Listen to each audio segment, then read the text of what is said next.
आज सकाळी मोकस या ठिकाणाहून 5:30 वाजता आम्ही निघालो आणि या ठिकाणी सध्या आम्ही आंघोळी करता भगवान भोलेनाथ आणि त्याचबरोबर मैयाची आरती करण्याकरता थांबलेले आहोत.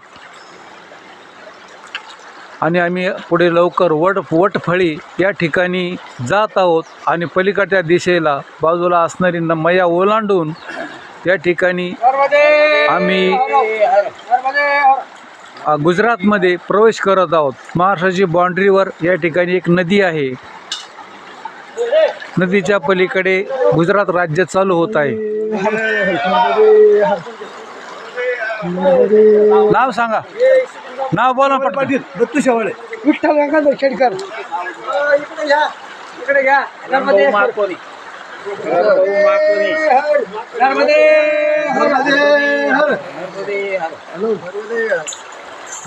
हां.